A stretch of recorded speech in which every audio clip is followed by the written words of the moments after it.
decided to roll up here where the little barber shop that I got my hair cut all the time was at, and then on the corner where the farmers market was. This here is Frontier. It used to be the old high school. Oh, the day I break these chains, I'm bound for the life of the simple things. So right here was the barber shop I always went to, and then this here, this open field here, was where they always had the farmers market.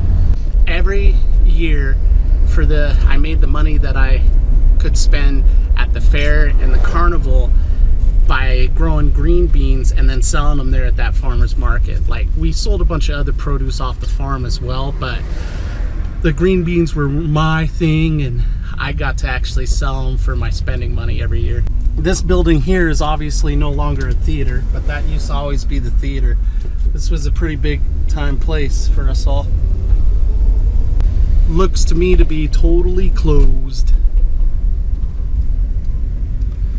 Here's more of the little shops here downtown.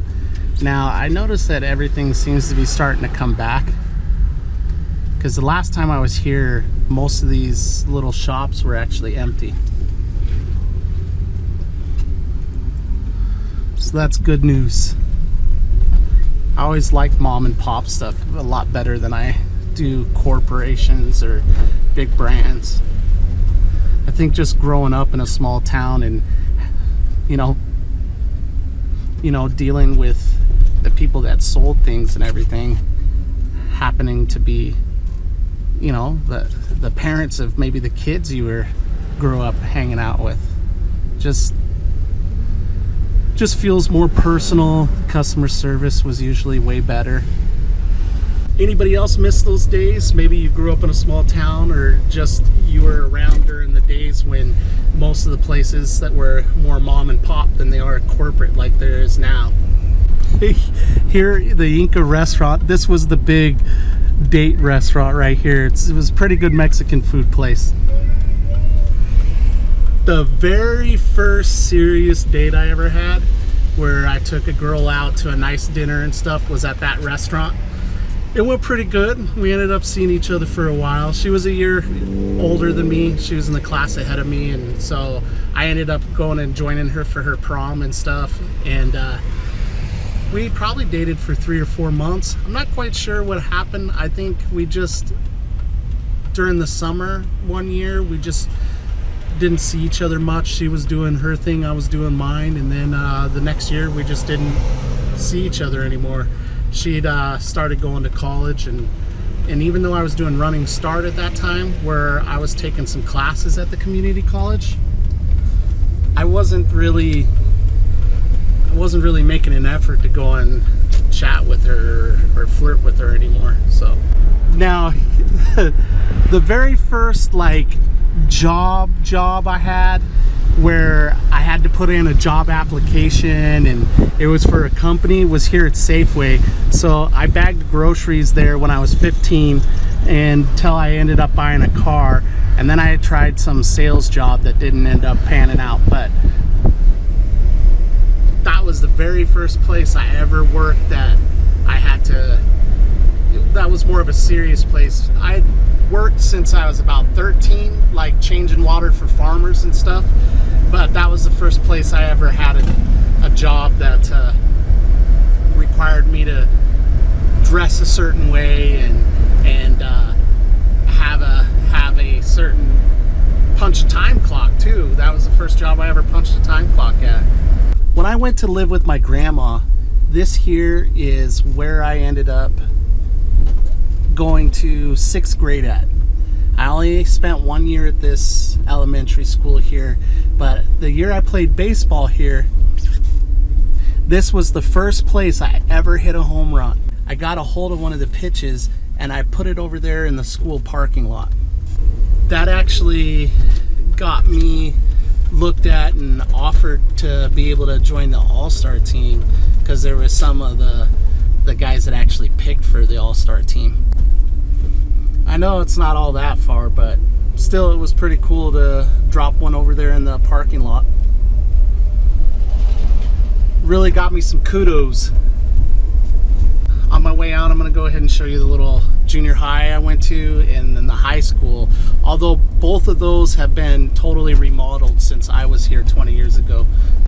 And this here is Chief Moses. It's now a middle school, but this was Chief Moses Junior High School when I was going here, because only 3 years actually went to the high school, and then 9th grade was still here. So this has all been renovated. It totally looked different when I was here. In fact, they almost closed down this school while I was there because it actually didn't keep warm enough in the winter when there was the Arctic blast, because this area here, a lot of times it'll get Arctic blasts and everything.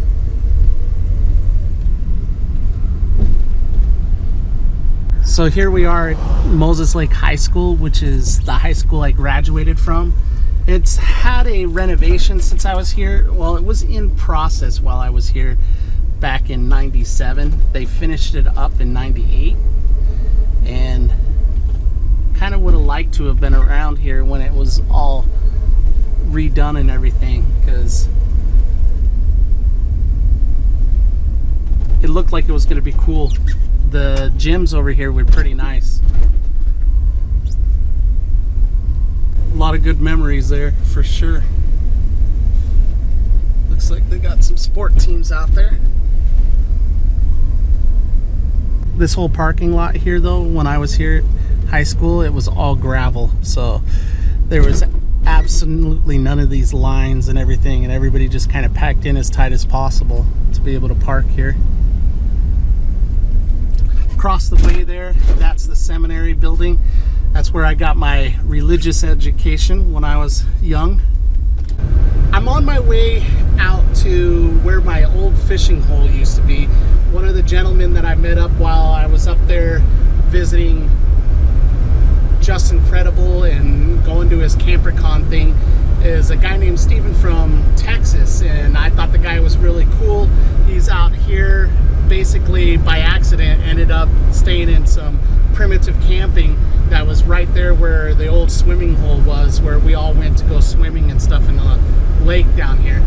So I'm headed out there. On my way out there, I'm going to pass by a little farmhouse and show you guys real quick. 6 Southeast, this was the road that I grew up on. On this side was Heilig's property, not Heilig's, the Walker's property. And then over here on this side was the old farm. Looks like somebody bought the property up and ended up building a house here, because this wasn't there. The old farmhouse and the barn are up here off to the right. It's where Grandma used to be. Back here on the back corner of the property, instead of just being a fenced off field in here, all along here was an apple orchard, a fruit orchard. There was more than just apples. And then here's the farmhouse. So Grandma died about 3 years ago, and this is the house that I grew up in as a kid from about 12 until I graduated from high school. And the area, it's nice to come back and see friends, but the area, ever since she passed away, it just doesn't feel like home, you know. So right up here, this has obviously been abandoned for years, but this house and then that build on, well, this trailer and then that build on used to be where my friend Curtis grew up. He's one of the ones that I met up in the last video, and they used to always raise quail over here and pheasant to release. It's amazing how fast, you know, some buildings can be just swallowed up by nature when they're not cared for. So right here is another one of the Walker's places. So there was Wayne Walker across from me, and then this Walker, this was Philip Walker over here. I changed water for him. That was the first job I had that wasn't just doing stuff on the farm. He paid me pretty good too for just being 13. Alright, so now I'm rolling down here along the lake where there's a bunch of primitive camping, where I'm thinking is probably where Steven is from the pin that he dropped. But right over here, where you see all that green growing, every summer, the beginning of every summer, that's all full of water, and it was the prime spot for us to go swimming. And then it would dry up as season went on, but I never saw it actually dry all the way up like this, so the must be a little dry this season. Right there in that little pocket is where I learned how to swim, because it was still fairly deep as the water came up on the bank there, but still it wasn't like crazy or straight out into the lake.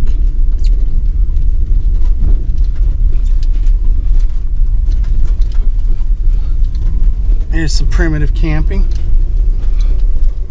We used to camp down here all the time in the summertime instead of hanging out at home and everything. We'd come down here and camp a lot, and we'd do some fishing. Cleellum was all on fire and everything too. What now? Cleellum, when I came over the pass. I don't know. I guess I came over it too though. Yeah. Yeah, it was, oh man. It would have been when you first started getting choked. The difference between whenever I drove up here to Montana to go to CamperCon Yeah. to whenever I came back, just that couple of days, the difference is just phenomenal. Yeah, it's insane. Well, everybody, this is one of the little camp hangouts that I used to do when I was a kid. Steve over here found it by accident. Freecampsites.net, it's a wonderful. Get out there, connect with people, live your big story, and make sure you do something every single day to reduce world suck. Peace, guys. It's been a long day without you, my friend. And I tell you all about it when I see you again. We come a long way from where we began. Oh, I'll tell you all about it when I see you.